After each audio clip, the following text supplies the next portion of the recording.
it's very, very tempting to kind of float up here as a leader and say, hey, you take that hill over there, you guys do this over here. When in fact, like where you really learn where the challenges are, or the problems, or the successes is by just being there with the people in the trenches on one of the things, whichever one seems hardest or most complicated. And so I try to do that as often as I can. And I found that I always learn a lot by going through that detailed exercise. Welcome to Lenny's podcast, where I interview world-class product leaders and growth experts to learn from their hard-won experiences building and growing today's most successful products. Today, my guest is Jeremy Henrickson. Jeremy is Senior Vice President of Product at Rippling, where he leads the product and design teams. Previously, he was Chief Product Officer at Coinbase, where he oversaw 10x growth of the product and engineering organizations and helped scale Coinbase during one of the craziest times in the crypto markets. In our conversation, Jeremy shares his lessons about maintaining velocity at scale, creating a culture of fast decision-making, the importance of product leaders going deep on a problem and becoming world experts at their domain, what to look for in product managers you're interviewing, why relying on frameworks can be so detrimental to your success, why you may want to avoid MVPs and instead design for the most complex use cases first, and tons more. Enjoy this episode with Jeremy Henrickson after a short word from our sponsors. Today's episode is brought to you by Miro, an online collaborative whiteboard that's designed specifically for teams like yours.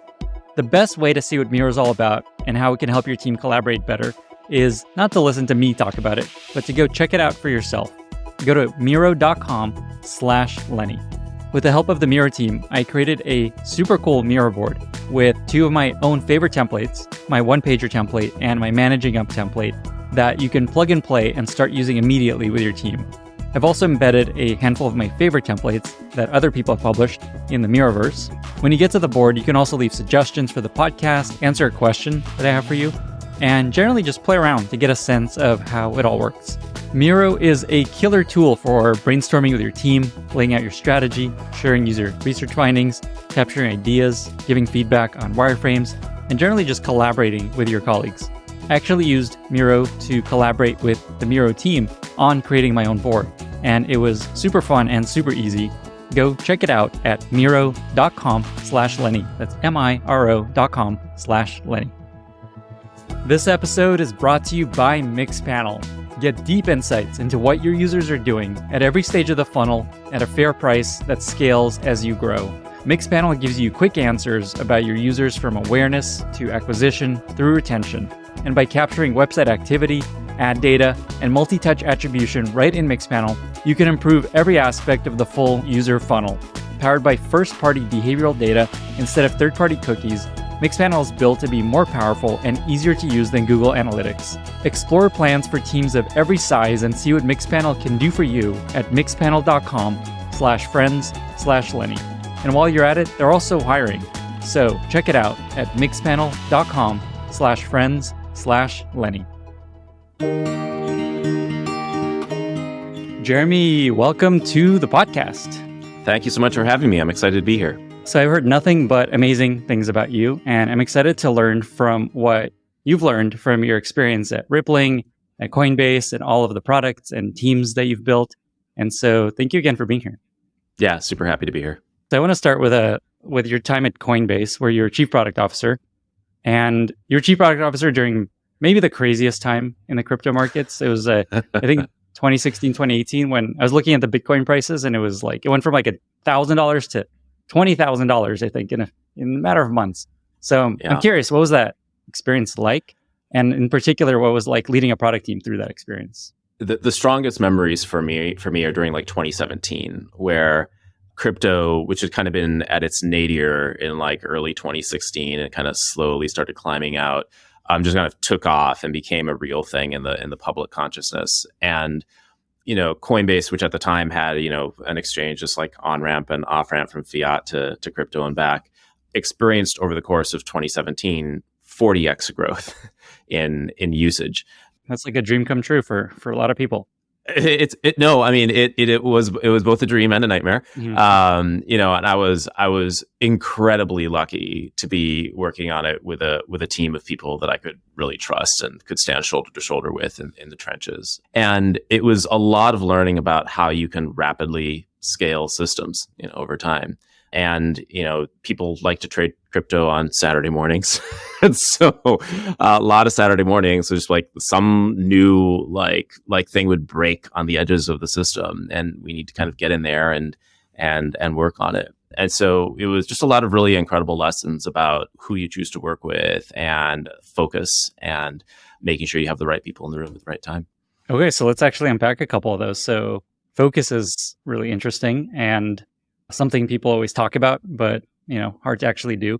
I guess, how did you keep the team focused? I imagine just everyone's getting rich all over the place in crypto. Things are breaking all the time. How did you maintain focus on your team? Well, the first thing is you don't talk about people getting rich. It's a very technical. You talk about it's customers, it's their money, right? And number one, it had to be secure. Right. So there's a guy named Philip Martin, a friend of mine now, and he's just this amazing security leader at Coinbase. And he was able to always put these decisions that we were making extremely quickly in context, right? And say, look, these are the kinds of decisions we can make and still have it be secure no matter how fast we need to move. And so security was always the number one thing. And then the second thing is focusing on the both the kind of immediate nature of the issue. Hey, site is down or whatever, and resolving that, but also trying to set those in a context of where we need to go over the next 6 months. What are we actually shooting for? What do we believe the volumes are going to be? What's it going to take to have, everything from a user experience to kind of the deep back end of the product that would actually work for that. What was maybe the biggest challenge as a product leader trying to keep people focused and everything on the rails as things were going 40x? I think the biggest challenge was that in crypto, there's just so much uncertainty in general. Simple questions is Ethereum going to be a thing, right, are the subject of debate. And no one actually, at the time, had an answer to that question. Lots of really strong opinions. And so you have to be able to have those debates because lots is going on. But then you have to be able to come out of those conversations with a clear kind of company point of view that you're all shooting toward. And while there may still be differing points of views and debates that happen on the margins, you go full speed toward this answer until you decide to go full speed toward a different answer. And I thought we were pretty successful at that at Coinbase, and it wasn't always easy. Maybe just a last question there. Sure. Living through a time like that, a lot of people are going through these periods of just intense work, and it's holy moly, this isn't crazy stressful, working incredibly long hours. But then you look back at those times and end up being some of the most important, meaningful periods of your career. Mm-hmm. I guess one is that your experience too, and then two, I guess, is there any advice for someone that's maybe going through something like that of just here's maybe the silver lining of being in a period like that? So it's hard, right? It wasn't always easy. I had a new daughter who had been born just a few months earlier, Oh, wow. right? Really tough to kind of balance those things. But I've always loved the rate of learning. And so it is those experiences I feel that have most sort of accelerated my own personal growth and personal learnings, because it's in the crucible of things being hard. And so I think when people are going through those times, it's nice to take a step back and talk with friends or whatever about what's really going on, and setting it in the context of, hey, 3, 4, 5 years from now, when we look back on this, we realize, wow, we did something amazing with that time, and B, we learned a lot, and we were able to take that with us kind of into whatever we were doing next after that. Before our chat, I asked you what people ask you for advice most around, and you said that people often ask you for advice on how to maintain velocity at scale, which is something every founder and product leader is always striving to do. And so, What have you learned, and what do you tell people about maintaining and maybe even improving velocity as you scale? I think there's a lot of different answers here, and I think a lot of them are very specific to the nature of the business that someone's in, right? Different businesses can maintain velocity in different ways. I think there's kind of a universal truth that you want small teams with clear missions, right? If there's 300 people trying to work on one thing, the just sheer communication challenges, Dunbar's number, all of those things come into play, and it's really, really hard to act quickly. And so having smaller groups of people, breaking down what is always a very, very large problem into sufficiently small bits that small groups can attack wholeheartedly and minimize horizontal communication, I think is the first thing. I think the second thing is that to the extent it's a technology problem, the more you can bake into like a clear platform, it reduces like the decision-making complexity for everyone who's working on like the domain part of the problem. And so like a clear platform with a clear interface, easy to use in all the ways that both engineers and product people want it to be easy to use, simplifies the space in which people have to think about these problems. And that's not always easy, right? Platforms are not, you can't just like write a platform and hope it's going to work for the products. It's very much an iterative thing. But the more one can invest in that and have the right kinds of people who are capable of doing that sort of both systems thinking and product thinking simultaneously, I think is really important. The third thing, just from a leadership point of view, is like diving deep, right? Like it's very, very tempting to kind of float up here as a leader and say, hey, you take that hill over there, you guys do this over here. When in fact, like where you really learn where the challenges are, or the problems, or the successes is by like just like being there with the people in the trenches on like one of the things, like whichever one seems hardest or most complicated. And so I try to do that as often as I can. And I found that I always learn a lot by going through that detailed exercise. And I think the last thing is just making sure that teams have like the right distribution of like experience and seniority. Like sometimes you get a team started and the team is like perhaps doing something that's like 0 to 1 and they're amazing at all this 0 to 1 stuff. And then like 2 or 3 years later, like those same people are trying to like scale the product to like, millions of people. And it turns out that A, they don't like that part of the job as much. And B, maybe they're not as good at it. So I think you constantly like look at the team and make sure that A, people are doing things that they love. And if they're not, like, hey, try this other thing instead.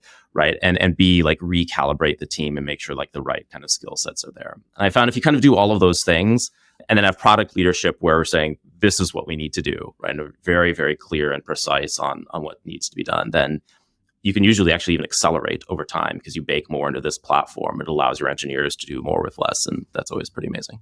Okay. Let me dig into a couple of these. These are really great. Yeah, please. So with the small teams with clear missions, is there an example of that at Rippling or Coinbase where that was like a really good example of this being true? One example is maybe 3 years ago when I was just starting at the company, we decided that we needed to build a time and attendance product. Lots of market demand for us in that. We hadn't built it yet, something that many customers need. And so there were a bunch of ways we could have chosen to do that. But the way we did it was to say, look, let's find one engineer, really talented systems engineer who's actually capable of doing kind of product thinking, and have Parker, CEO, also spend time on it. And you start there, right? And Sacheth brought a few people on with him. And those 4 people over the course of maybe 9 months or so built a time and attendance product. It was the only thing they were doing. They didn't have to worry about what was going on with our payroll product, except to the extent they had to integrate with them a little bit, right? They didn't have to worry about what was going on with the kind of the benefits team or kind of our IT products. They were monomaniacally focused on this one thing, and then identifying the places where, yes, there's connectivity to the rest of the suite. And that allowed them to move extremely quickly. How much of that was Parker being on the team, helping them unblock everything versus being very small and focused? I think it was mostly small and focused. Like obviously Parker can like do things and unblock them in the way that only a CEO can, and that helps. But the thing is that Rippling, like we've now replicated that like, a dozen times, right? That's our model for starting new things. And so it can't just be him unblocking things, though he does unblock things. It's more that like this pattern of having these small groups like be able to do things and then being able to like go to those people, right? Whether you're Parker or somebody else in the company and be able to say, hey, how are things going? Or, are we working on the right things? Or let's see the latest designs for that thing and comment on it. Like all of those things can happen just at a much greater tempo than if you're like trying to go 3 layers down into the org and do things. I think that's the other maybe the key point here, that like everyone is exposed to senior leadership. Like, yes, we have like a management structure because you have to, but that management structure does not interfere with the ability of kind of anyone anywhere in the organization to kind of like look at what's actually happening. And that happens very directly.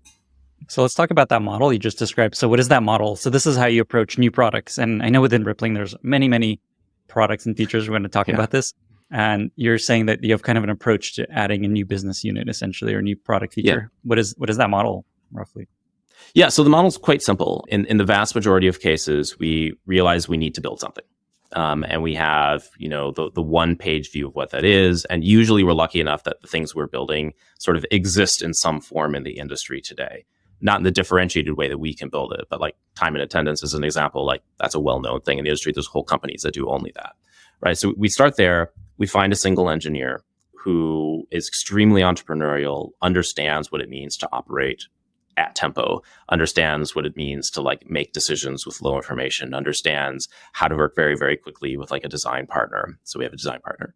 And we say, look, come into Rippling, spend a few months getting to know the platform, first of all. So go work on this other team, understand what's easy for them, what's hard for them, how the platform works, how other products have been built on top of this. Go talk with other like people who founded products here and understand what their experience is so that you can learn from and iterate on it.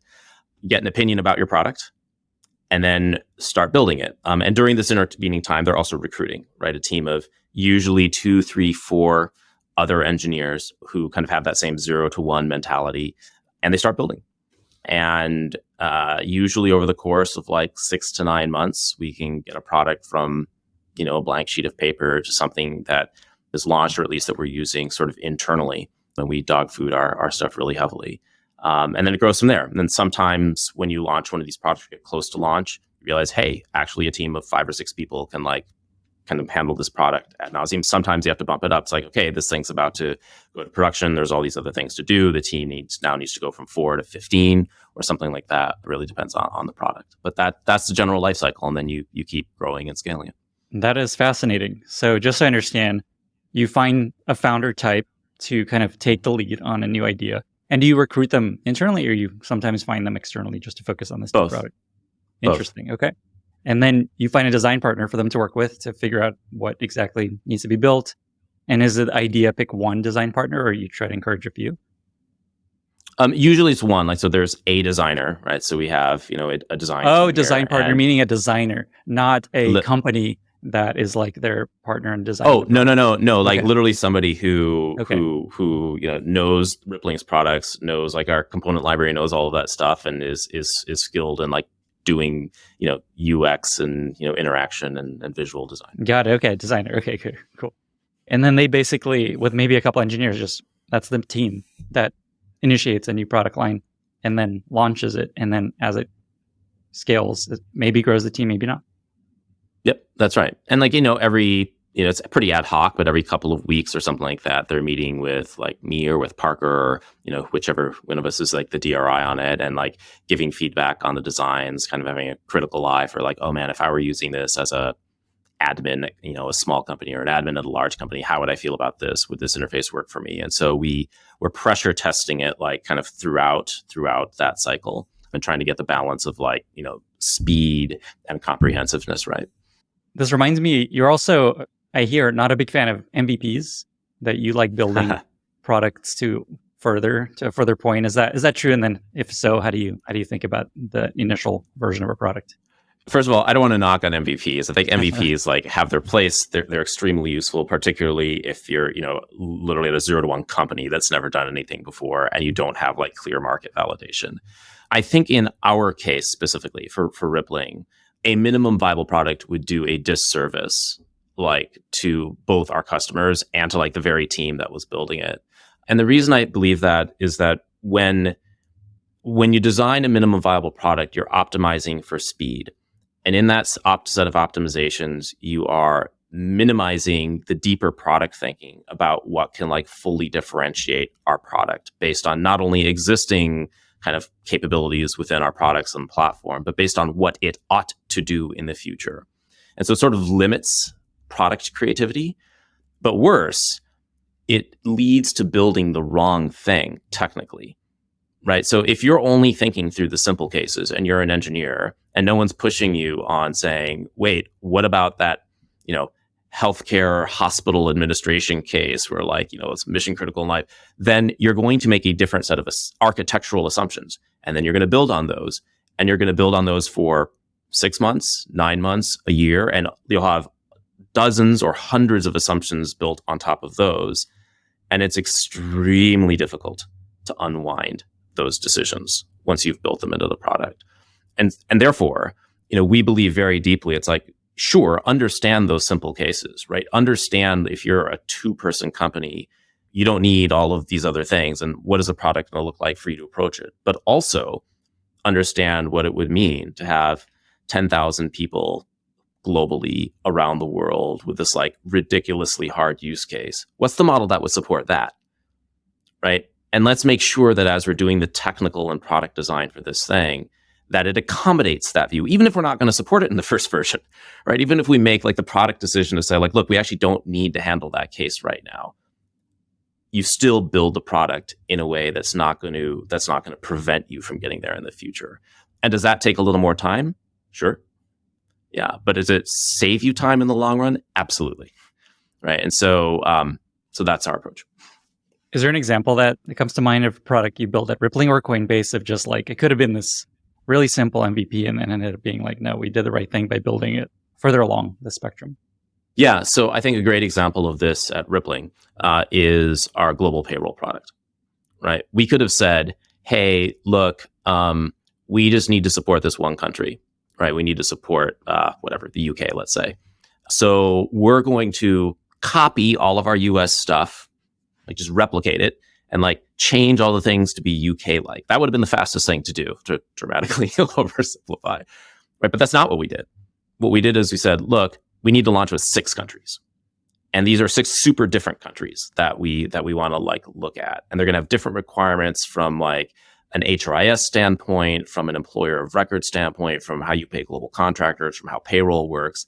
And we're going to make a system that works for those countries. And there's like lots of downstream implications for that. But what it means is that now our global payroll system, adding a country it's not easy, but it's a lot easier than it would have been if you had to like continue to stamp out and replicate. And then of course, maintain all of these things that have very little underlying connectivity. And instead what we have is like, 80% of the system is baked into our global payroll platform. And then like the 20% is like country specific. And most of that specificity can be handled not by engineers, right, who are very, very expensive to change things that are like local specific, but instead can be configured by somebody that's in compliance, by somebody that's in legal that needs to get the right documents into the system. And all of that stuff can be handled by the system, which allows us to move much faster sort of going forward. I've heard you describe this kind of idea as you encourage teams to design for the most complex use case first. Yeah. Is that kind of the instruction you give these teams? 100%. Many times. And so it's one of these things that like, until you're here, it's a really difficult thing to kind of grok because it's so counterculture to what like the background that most people have come from. It's like, no, don't think about all those things. Just like zoom in on this one case, use it as a wedge and then grow from there.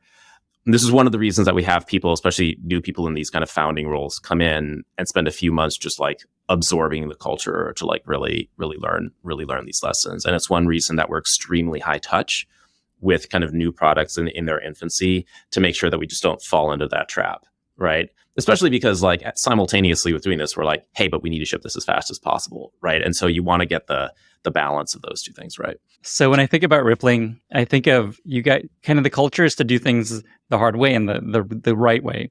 And an element of that is there's this concept that I've heard that Rippling is this compound startup. What does that term mean? And then how does that approach impact the way you build product and organize teams and all the things you were just talking about MVPs and, build new products? The idea of a compound startup for us is that we're basically a lot of businesses that all work together, right? Like if you think about the products we offer, we have payroll. Well, there's entire companies built just on payroll. Insurance and benefits, entire companies, that's their entire life. In fact, like a fragment of benefits is the entire life cycle of the whole company. Our IT products, device management, identity management, time and attendance, each of these things are industries into themselves with like multi-billion-dollar companies serving each of them. The insight Parker had, before he founded the company was like, actually, the result you get that when you have that is that there's all this data that gets replicated and copied and is impossible to keep in sync everywhere. The right answer is to have a single system of record, one place, one database where all of that information is resident so that each of these downstream systems can always have the right data at the right time. And then you can build on top of that, things like workflow and reporting and analytics and permissioning and all these kind of underlying capabilities. So the idea of a compound startup is like all of these different businesses benefit from being built on top of one platform. The activation energy for that is extremely high, right? So before my time at the company, Parker, Prasanna, the technical founder, and others, built all of the first versions of all of these products. And it was a minor miracle that they were able to do that. But having done it, right, we then had that platform and we could continue to build like new verticals and new startups, right, on top of that foundation. This touches on something that comes up a number of times in this podcast, which is the importance of differentiation. And it feels like this is the differentiator for Rippling. It's not going to be just a better one of these vertical solutions. The main differentiator is we're going to do it all, and everything's going to be so much better because it's all in one platform. Is that kind of where the original idea came from, or is there a different way to think about that? Yeah, I think that's right. So, I mean, the fundamental contention is having a single system of record is better for many, many, many reasons, right? The most simple of which is there's a single source of truth, and like all of these other products can rely on it. But also, unless you start with that assumption of everything being in a single system of record, there's a bunch of other things you can't do, right? You can't build out a permissioning system that looks at the various attributes across all of these products. You now suddenly have to do an integration, and each of these products talks different languages. You can't do simple things like build a product and say, who is this person's manager?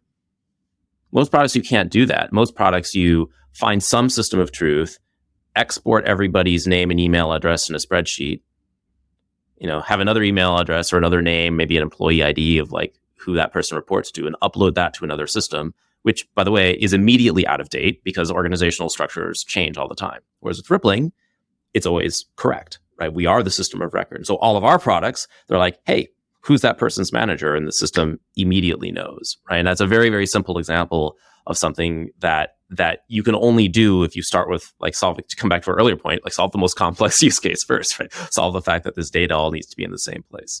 And so our ability to kind of differentiate, right, boils down to kind of that one fundamental decision, which just allows us to do things that are literally impossible for any other company to do. What would you say is one of the most unique things about Rippling's culture that maybe you haven't mentioned yet?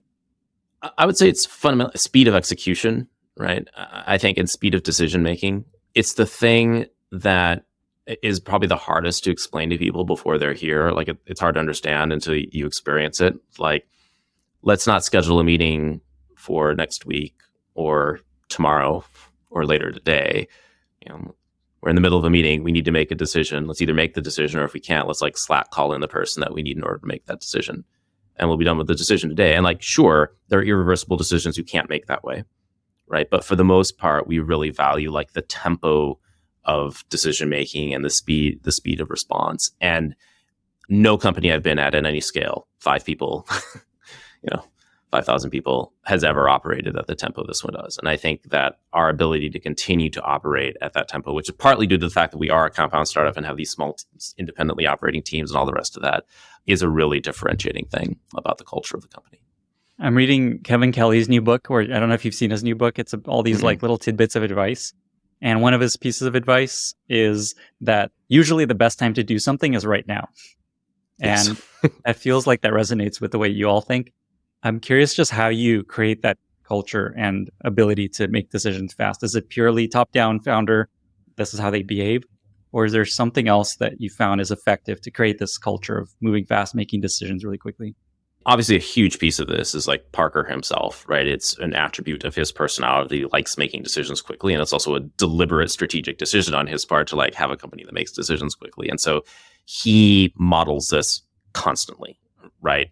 In Slack, in conversations, in person, and in every way possible. And there's an expectation kind of throughout the company, if you kind of look at our leadership principles, like this ability to make decisions quickly is something that kind of everybody promulgates.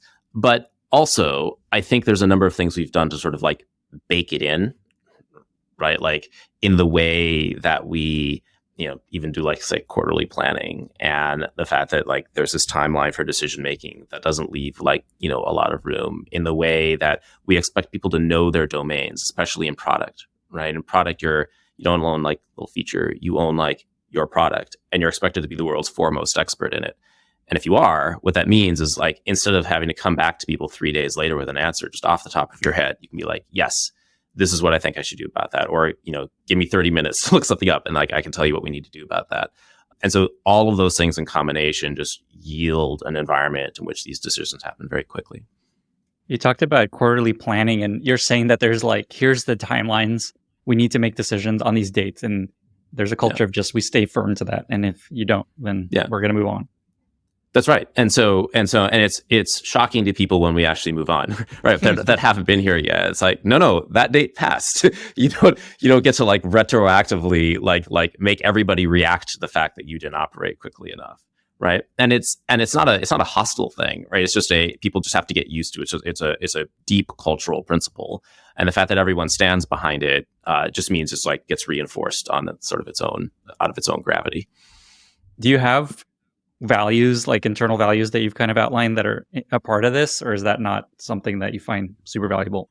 No, I find them quite valuable. And actually our COO, Matt McGinnis, who, joined the company about a year before I did, he has been the one to like really drive this. And, you go to, I can't remember the specific URL, but on Rippling, there's a search of Rippling leadership principles.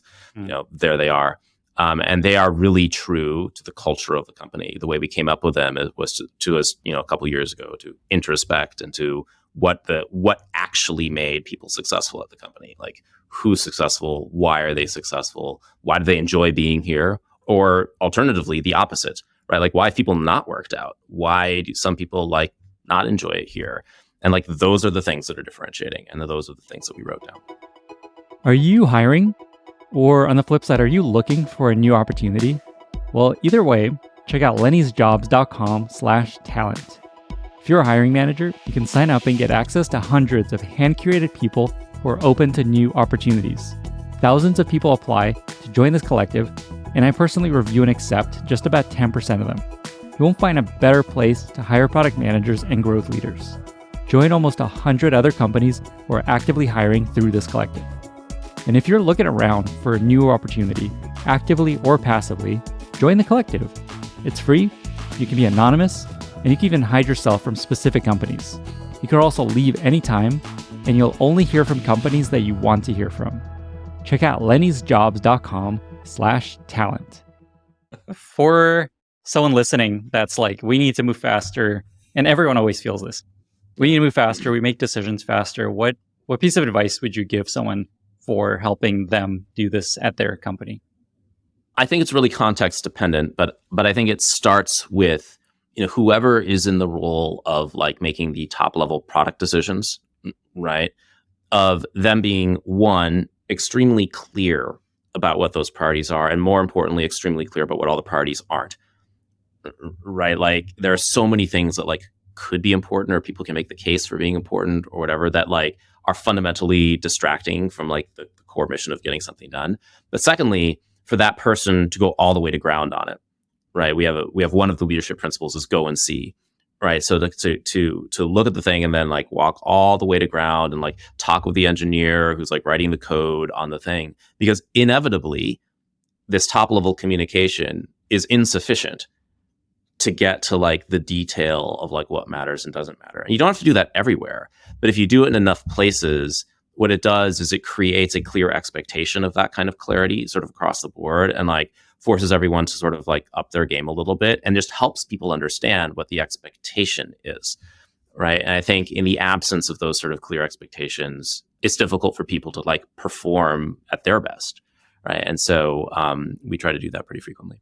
Okay, I definitely want to spend more time on this, but before we get there, so go and see. I love that. And that actually has come up recently on a number of podcasts, just the importance of people continuing to ask questions and going to like the end of what's possible.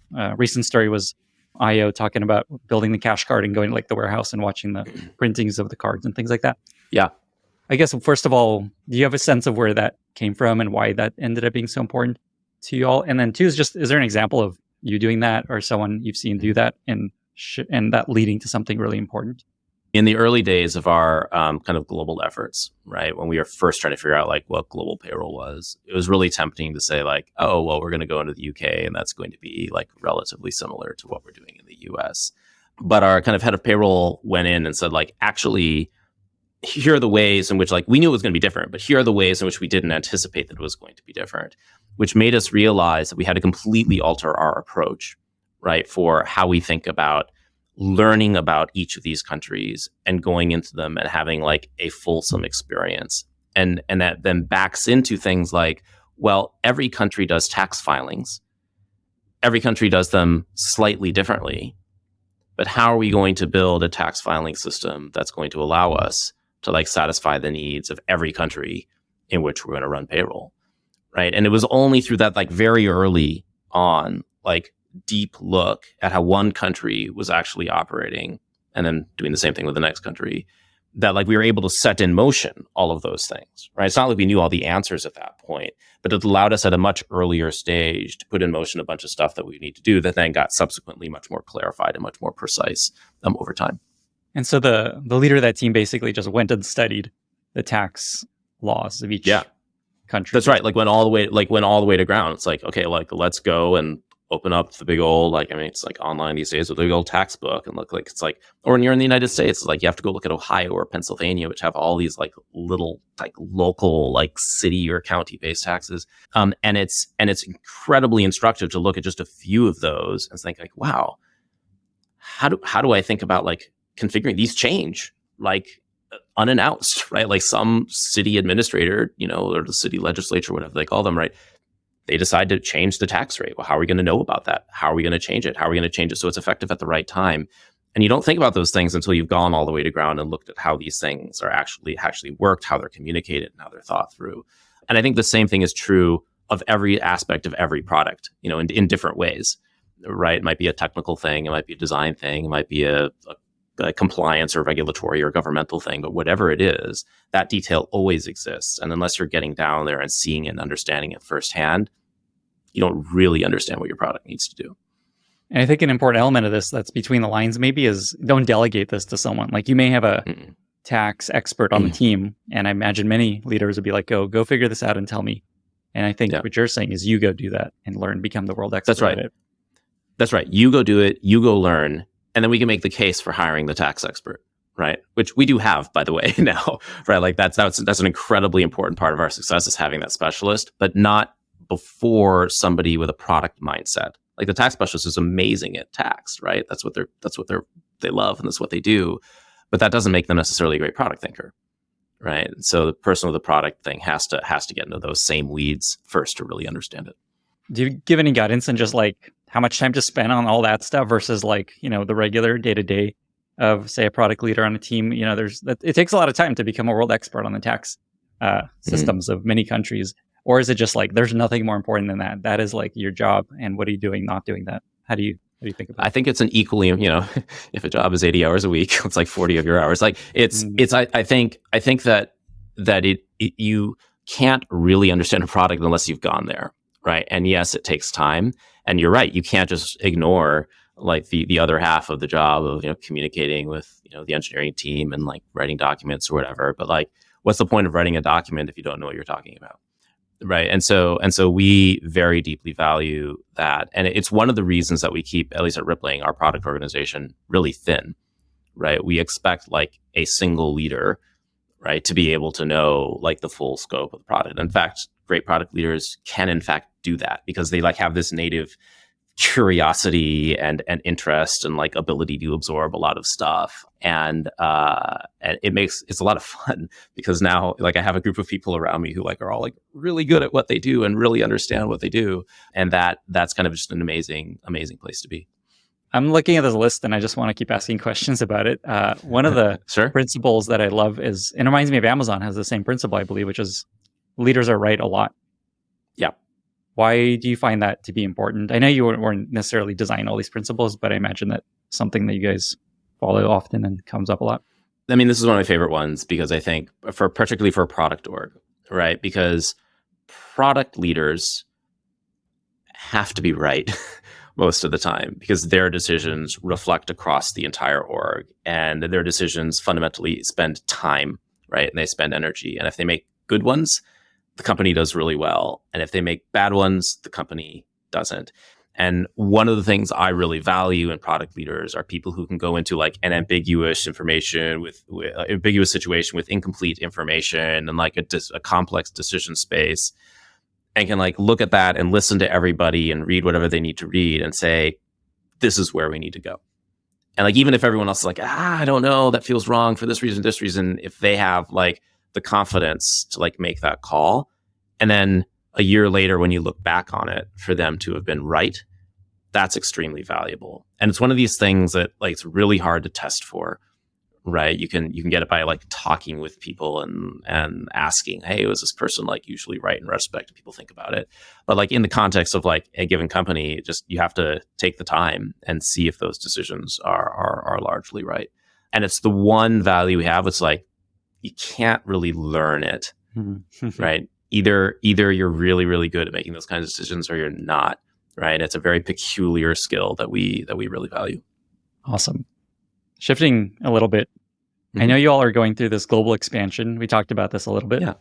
And so just a few questions along this lines, because a lot of companies start, one country, most companies do, and then they decide, let's expand to new markets. So I guess first question is just, how do you decide which markets to go after and specifically where to start first? And then just prioritizing the list of markets. What's kind of your algorithm for that? So it starts with the assumption that we're going to have to be everywhere ultimately, right? That you don't actually have to build like native global payroll in every country in the world. It doesn't make sense to do that in every country in the world, but you definitely want to be able to pay people in any country in the world, and you want to be able to have contractors anywhere in the world and have their information be in your HRIS anywhere in the world. And so the decision for us, we were fortunate to, or when we made that decision, to have quite a few customers already, like thousands of customers. And so we knew not only where their kind of US employees were, but by virtue of being an employee system rep, we actually knew where they had other employees. And so it was quite easy for us to say, focusing on US-based companies, which is incomplete data, right? But if we just look at our US-based companies, we know that there is immediate demand for those people to pay people in, countries X, Y, and Z. And we just like listed those out in raw numerical order. And then we kind of looked at, okay, how hard is it to build in these countries and how valuable is it to build in these countries, right? Like, what is the strategic value of building in the UK or Canada or Germany or India or wherever? And then we had a discussion on like, where is there risk, right? Well, where is this hard? Where is there a long pull? Where does this like, in what countries does it take like a long time to get approval or whatever? And we just stack ranked them. And then we revisited that decision, right? Like the early decisions that we made on exactly which countries, like we have subsequently like reordered those over time. And as we've dived into countries and learned more, we rejigger things like a little bit. But for the most part, like that same basic list we started with is still like, mostly right. Okay. And then the other question a lot of founders always struggle with is, when is it time to start expanding internationally? Because, there's pros and cons. Do you have a sense of what convinced you all to start going international? I think our case is slightly special, but I think the right answer to that question is always before you think you do, before you think you need to, because like it's harder than everyone. If they've never done it before, it's harder than you think it is. It's more specialized than you think it is. People in the UK really, really care if there's a U in color, right? Just as we care if there's not a U in color, right? There's just like all of these subtle lessons that like cultural lessons for companies that take like a really, really long time to absorb. And so my view is you always should do it earlier than you think you should, than you think you have to. In our case, it was always something we knew we had to do. In fact, we have a very clear thesis that companies that aren't global, particularly in payroll, but also in kind of insurance and benefits and IT, if you're not global, you're just not going to be around in 10 years because companies were becoming global. And then COVID happened and companies became global much faster, right? It stopped being the province of like 100-person companies plus and like started filtering down into very, very small companies. It just became commonplace for small companies to be multi-country. And so that very much accelerated kind of our timetable.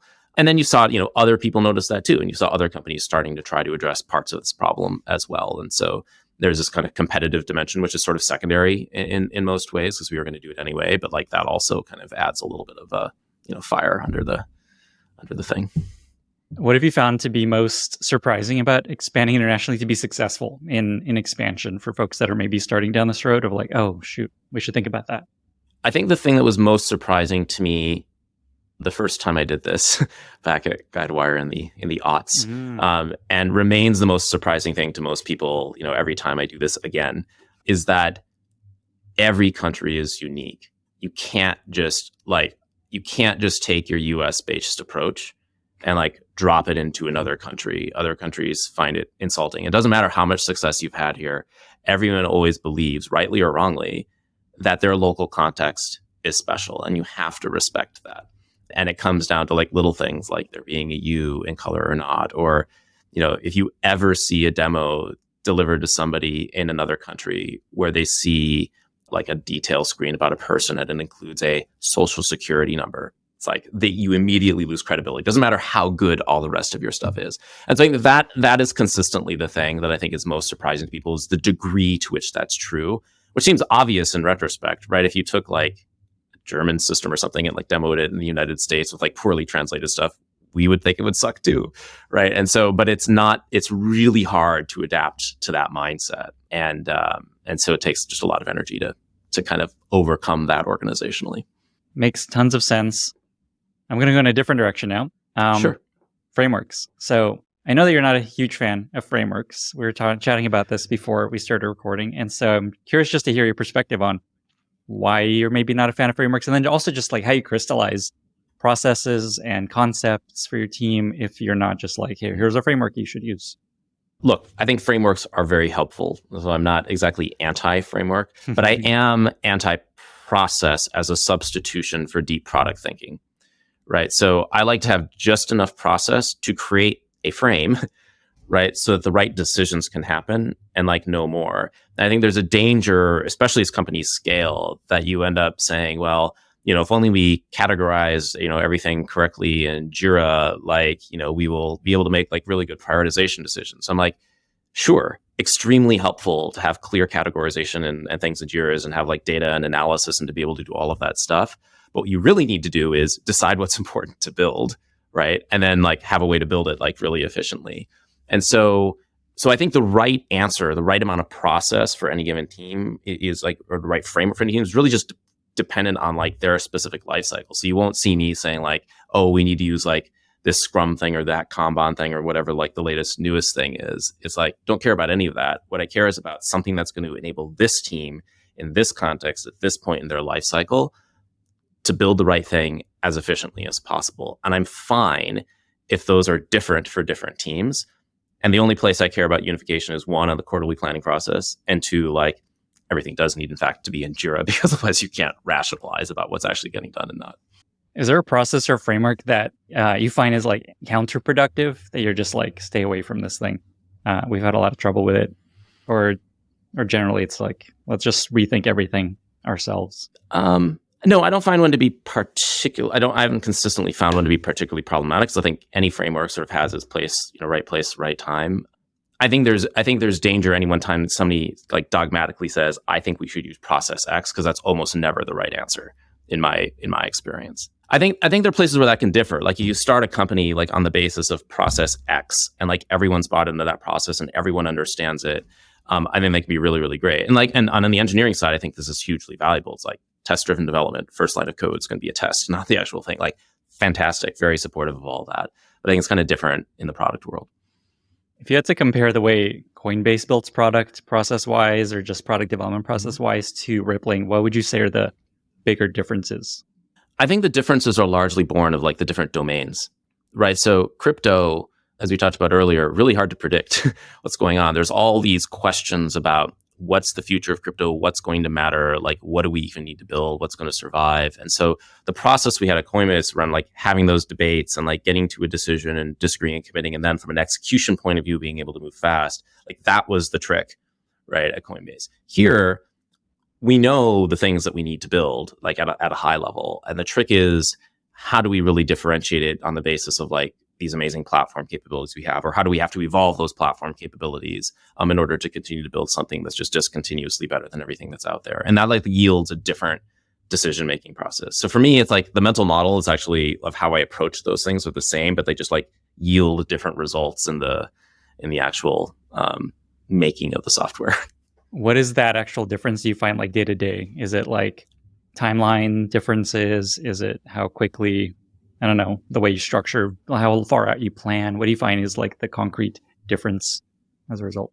I think the difference is in the day-to-day velocity of like decision making, right? Because we can Rippling, if you're like on, I don't know, pick a random team, if you're on the device management team, like, you know what you got to do, right? There's no ambiguity. You're not debating about, whether, Mac or Windows is going to exist in the future. Like there's none of that cognitive dissonance, right? We need to build this.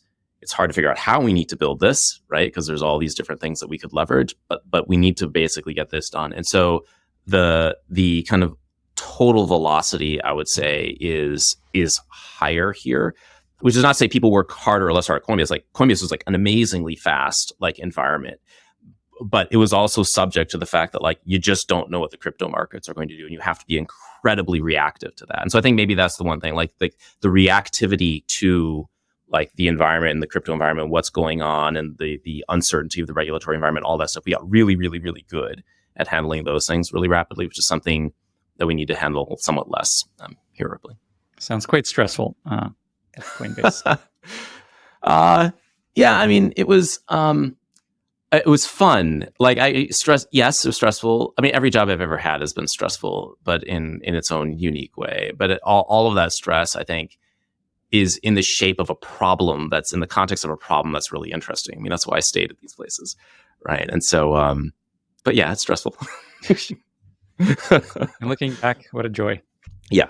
No, they are very good memories. Like I look back, I remember the stress, but I don't like re-experience it, right? I remember like, forging these relationships and building these amazing products that I've been so lucky to be a part of. And so I have, almost only good memories of the places I've been. That's what I find too. You go through these hardships and then you look back and you're like, wow, that was so cool. But assuming they go well, assuming the company works out and like it feels like, it was successful. A lot of times you're at a startup, your life sucks for 2 years and it doesn't work out, and that there is a lot of, upside and good memories to that, but it's less glorious. Yeah, that's fair.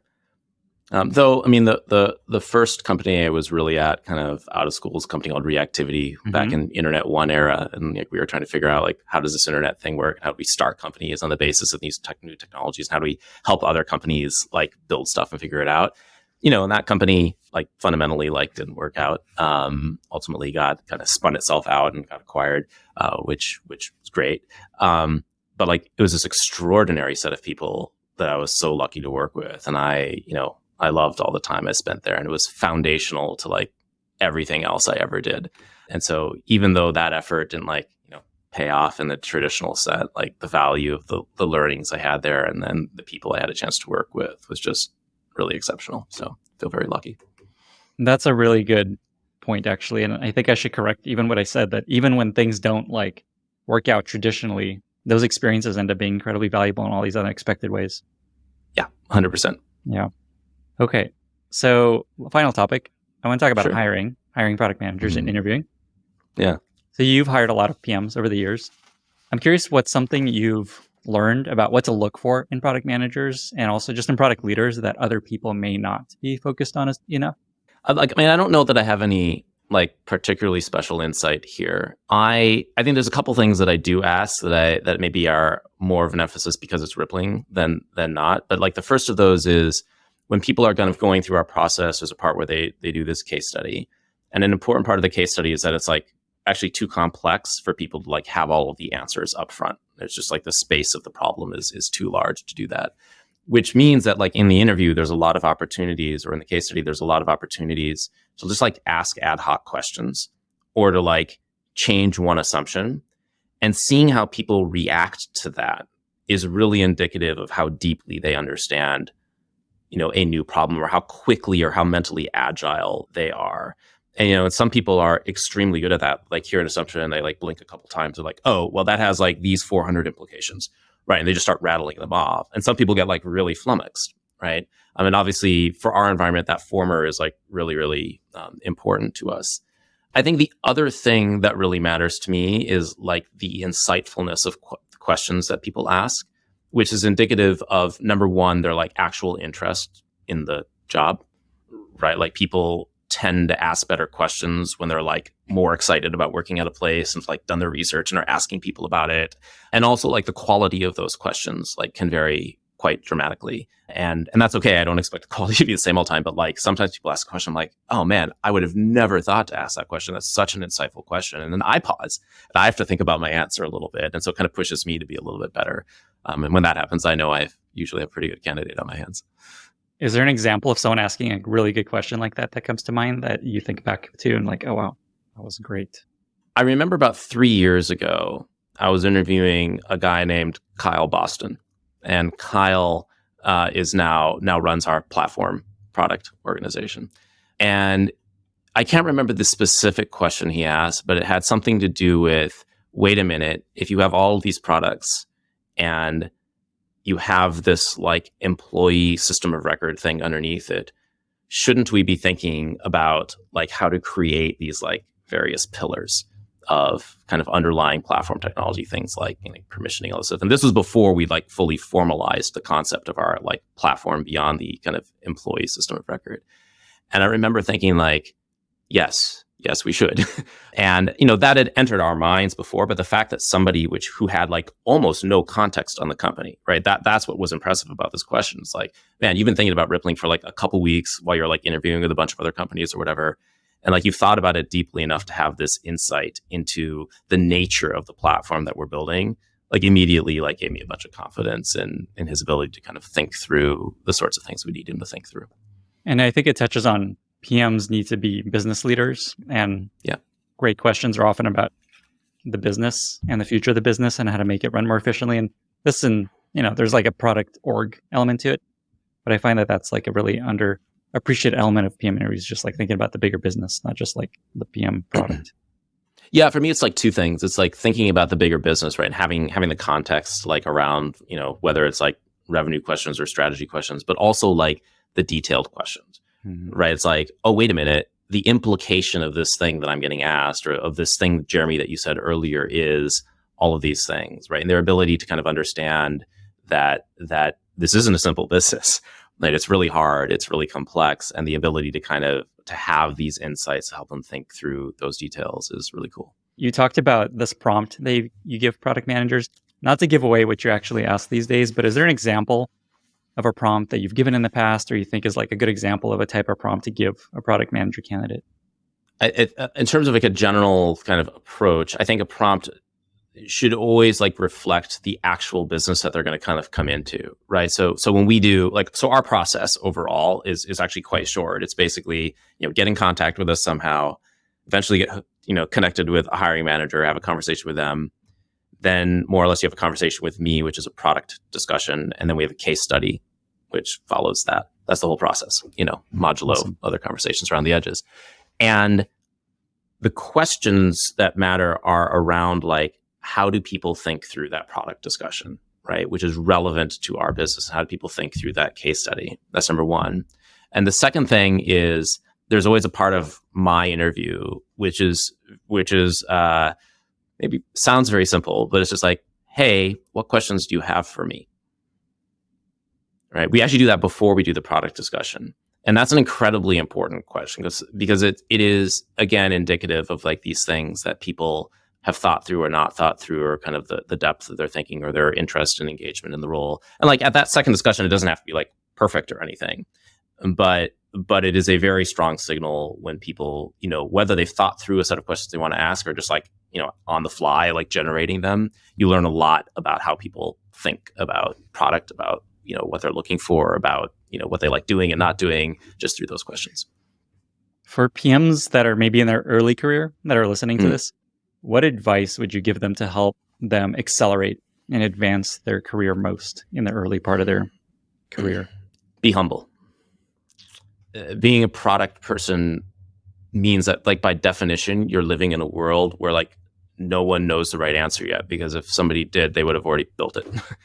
Right. And so having like, no matter how smart you are, there's a lot of smart people out there, right? There's always stuff you don't know. There's always people who are going to know things that you don't know. And it is only through that acknowledgement, right, that you can actually have the humility to say, like, I'm open to absorbing all of this stuff I don't know, and open to synthesizing all this stuff and coming to different conclusions. And so I found that humility is one of like the biggest differentiators in early career product leaders, who sort of are able to let go of like how awesome they were in school or in their first job or whatever. I mean, I had to do this, right? And realize like the job is always hard, and the job is always about discovery every single day. And if you can maintain that like curiosity and elasticity of thought and creativity and like coming solutions, it can be awesome. But if you close yourself off to that and think you always have the right answer, then there's like no hope. This touches on another principle that I still have sitting on my screen here, which is great leaders change their minds a lot, or just change their minds. Yeah, willing to look at new information and say, my mental model is adjusted by that, or I was wrong. Very simply. I mean, I think it's also important to be operating in an environment where you're allowed to say that you're wrong, right? Everyone's wrong sometimes. I mean, be right a lot, but everyone's wrong sometimes, right? And be able to be an environment where you can just like say, yep, I was wrong. Here's the way in which I was wrong. Let's move on is incredibly powerful. Final question. You've brought up Parker a number of times, and something that is clear about him is that he's a very product-minded founder. He has a lot of strong opinions about what products should be. And as a product leader with a founder like that is often a challenging place to be, similar to being the first PM at a startup and the founder has strong opinions about product. So my question is just, what have you learned about being successful as a product leader with a founder that has very strong opinions about what the product should be? Yeah, no, it's a great question. So I think you got to be adaptable, right? Like it's like any other relationship, right? You have to understand like what the nature of that relationship is, where that person's going to care, where you're going to care, the ways in which you can challenge each other. Like I think fundamentally you need to make sure that person is willing to be challenged, right? So, I've seen product leaders or CEOs who are like kind of unwilling to be challenged. And I wouldn't be able to work with those people. But yeah, Parker is incredibly strongly opinionated, but he's also incredibly informed, which makes for some really, really great debates. And I've just found that like whatever, and it's not even a CEO, but whatever a manager's idiosyncrasies are, you have to find a way to like work with those. And I think that adaptability, like I'm just sort of, I like being like, a moldable puzzle piece where I can just kind of fit in. I think that's actually one of my core skills. So that's worked out for me. And, Parker and I, before I started developing like a deep foundation of respect, which is like extremely important to like building that. And like over the years, it's just gotten deeper and deeper. And, we don't always agree, but like when we don't, we can have a totally reasonable discussion about it. And that's what makes it fun. Adaptability actually is, I took a strength finder test once of finding my own strengths. And that was my number one strength is I'm adaptable. I think we share that. That's excellent. Yeah. Seems like an important attribute for being in a place you're in. Well, with that, we've reached our very exciting lightning round. I've got 6 questions for you if you're ready. All right. I'm ready. Hit me. Here we go. What are 2 or 3 books that you've recommended most to other people? Well, first is like my favorite series of books ever, which is the Baroque Cycle by Neil Stephenson. It's a 9-volume epic, or 3-volume 9-book epic, depending how you want to look at it. But like it's about the time like just before and like into the Enlightenment, historical fiction, a lot of fun. And then I also love the Culture series by Ian Banks, which is just like super fun, far future sort of universe that I've really enjoyed. What's a favorite recent movie or TV show? Watched The Last of Us. Was an avid fan of the game, and I thought they did a really, really nice adaptation. Favorite, like I guess recent movie. It's not that recent, but I really like Tenet. Which I thought was I was impressed with their ability to kind of go there and make that movie, and I just really enjoyed it, like end to end. It kind of ended, but we had a drinking game anytime someone mentioned Last of Us, which took over White Lotus. I'm going to drink some tea right here. Okay, fair enough. I'll try. I've only got water. Normally I got tea, but water today. That works. But it's interesting. It hasn't come up often. So I think maybe we end that for now and see what the new pattern emerges. Yeah. And then Tenet feels like, I was just thinking, it feels like a compound movie. Compound startup as a movie. That movie is very complicated to stay up. I enjoyed it. I like trying to like figure out like the multi-timeline chart in my head as the movie progressed. The puzzle piece within you, trying to find all the puzzle pieces. Yeah, for sure. What is a favorite interview question you like to ask? You already maybe answer this, but anything else come to mind? I think I did. No, my favorite one is like, what questions do you have for me by far? Great. What are some favorite products you've recently discovered that you love? I guess I'll just mention, I don't know if I go as far as to call these favorite products, but there's 2 that come to mind. My wife's computer broke the other day, and I realized it was the CPU cooler that went bad. And the Corsair H60 CPU cooler was like super easy to use and really adaptable to lots of motherboards. I thought that was great. My other favorite product is the one I'm wearing in my ears right now, which my first pair of nice headphones I ever bought died late last week. I had to do like some really quick research into my new favorite pair of headphones, and these Focal Bathies are like super nice. I'm a bit of an audiophile. I like to listen to like classical music and ambient stuff, so we need a lot of dynamic range, and these and noise cancellation, and these have been like great so far. Okay, so what is it? What are they called? Focal, I think it's Bathys, Bathys. Okay, and is there a specific model, or there's like that one? That's it. Okay, you'll know it when you see it. Okay, we will link to that in the show notes, and maybe I'll get one. What's something relatively minor you've changed in the way that you built product that has had a lot of impact on your team's ability to execute? Maybe the most recent innovation sort of at Rippling was the kind of introduction of what I'm calling imperatives. These things that, whether they come bottom up or top down, are things that like everybody across the entire product and engineering team needs to do. And what's important about that list is the things that are not on it. And in a world where, we could choose to do hundreds of things at once, like being able to kind of force rank that list of things, draw a line and say, these are the ones everyone has to do, has created a lot more focus and clarity than we had before. So imperatives are essentially like, here's the priorities for the next, say, quarter, 6 months here. Here are the priorities for everybody. And now integrate that into your own team's priorities, right? So each team like still is building like their own priorities, but like they have to factor in like this set. How many of those do you usually have? This is awesome. I like this tip. It depends. Like it depends on what level of granularity you want to talk about them at. Like maybe 10, right? It's a lot. We're going through like between like globalization and like large improvements of the platform and like a bunch of other large companies, all these things. It creates a bunch of things that just have to be cross team simultaneously. I think it's a pretty natural part of a company's evolution, and we're just in that part of the cycle. So awesome. Used it. Final question.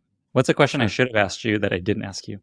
I guess, what do I do with my kids? Maybe I have 2 kids. They're 9 and 6. What do I do with my kids? My son, I'm a big board gamer, and while I didn't push it on him, my son, he will play board games, morning to night, and so we play a lot of like European like strategy games together. And my daughter's now getting old enough that she's getting into them too, and so we just finished as a family playing Pandemic Legacy, and the reward tomorrow night is we get to start playing Gloomhaven. So that's going to be fun. I don't know. Either game sounds very hard and complicated. They're fun. They're fun. Amazing. Jeremy, we covered a lot of topics. I feel like this is a compound podcast episode. And so thank you for spending time with me. Thanks for being here. 2 final questions. Where can folks find you online if they want to reach out, learn more? And how can listeners be useful to you? Awesome. LinkedIn is the easiest way online. And, if what I've been talking about today sounds interesting to you, we're definitely hiring like senior entrepreneurial PMs. And so if those leadership principles on our website look interesting, I'd love to hear from you. What's the best way to explore those roles and apply?